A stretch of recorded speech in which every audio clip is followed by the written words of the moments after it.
Welcome to Kollecting Kaos. My name is James, and I hope this will be a very good video for you.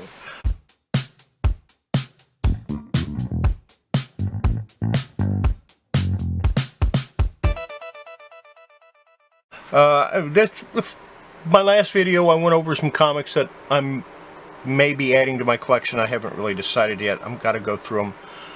So here's the first one that I'm going to go through. This is Scooter number 18. Swing with Scooter number 18.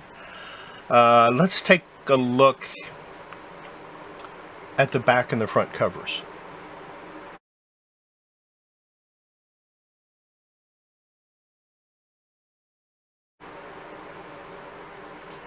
Now that I've shown you those, I will show them to you again in comparison once I'm done with this.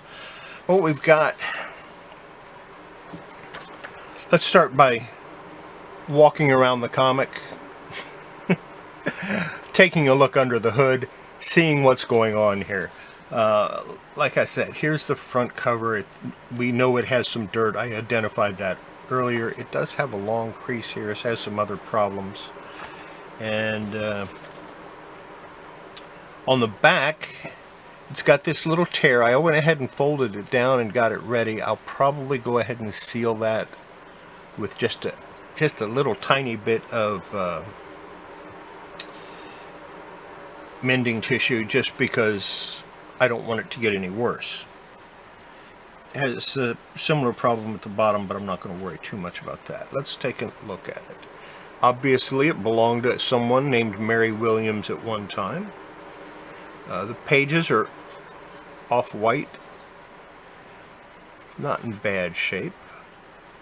What we're doing right now is we're going through it to make sure it is complete and to see what kind of neat features the comics in that era had. What year was this? This is 1969. Of course, it has Sylvester and Scooter and Penny and a whole bunch of other people. Typical advertisements.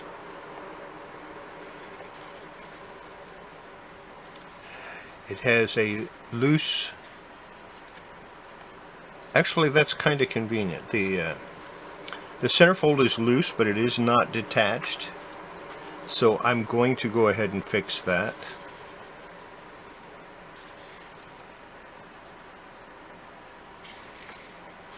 Advertisement for Enemy Ace.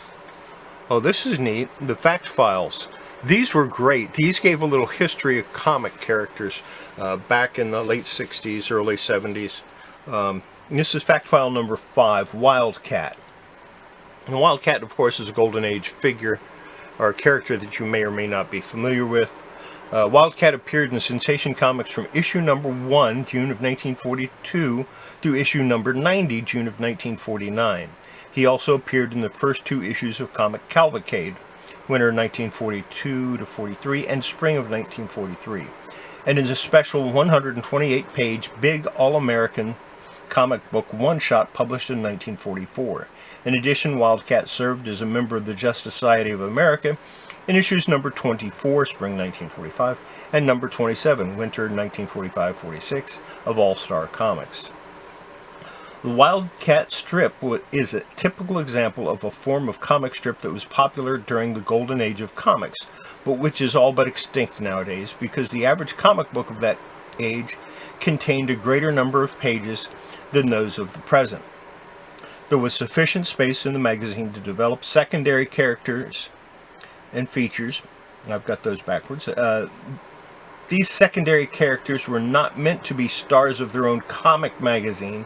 Rather, they served as backup features to the lead strips and added a certain variety of the contents of a magazine. Many fans tend to remember these back features more vividly and with more affection than they do the big stars of the era. There was a sort of underdog quality these secondary strips had that made you root for them as to do well.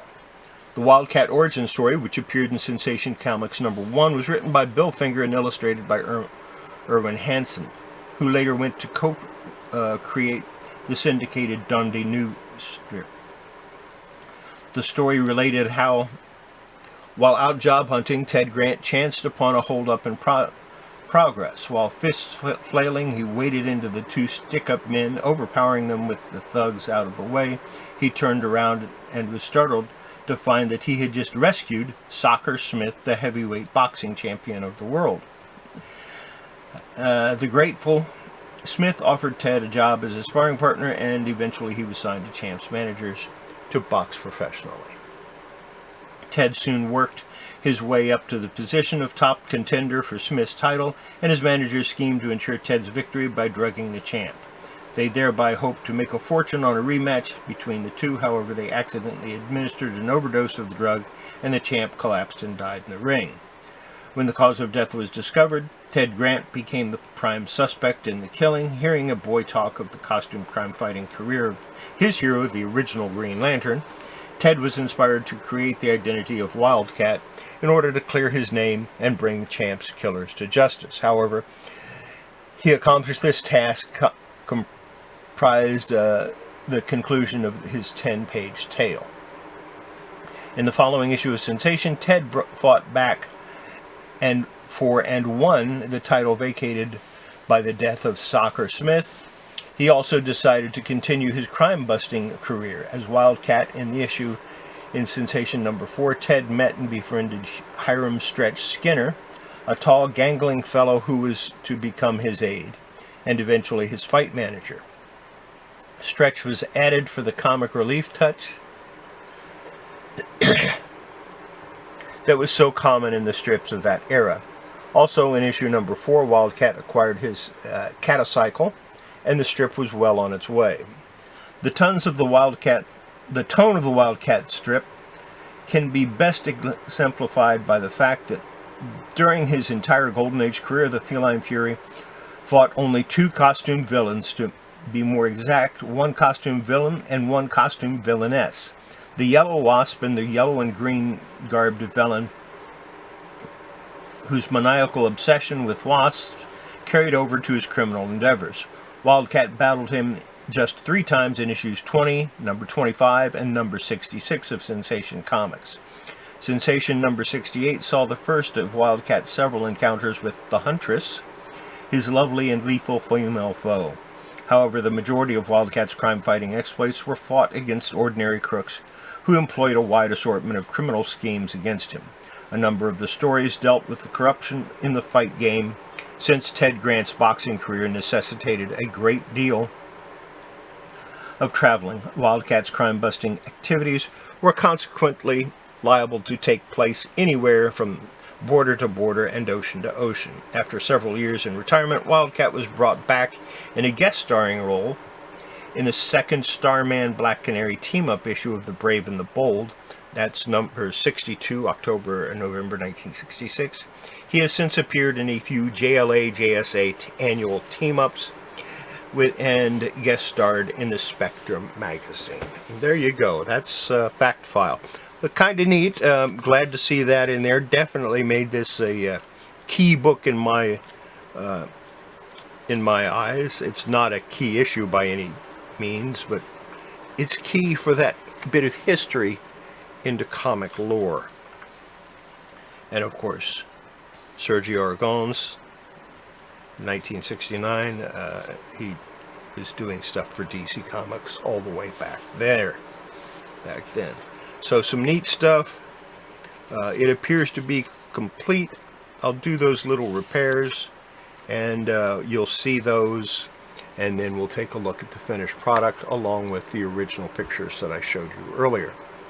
In the meantime, everybody, have yourself a great day, and make sure before you handle your comics, you wash your hands. It's good for your comics. More importantly, it's good for your health. We'll see you next time. Bye.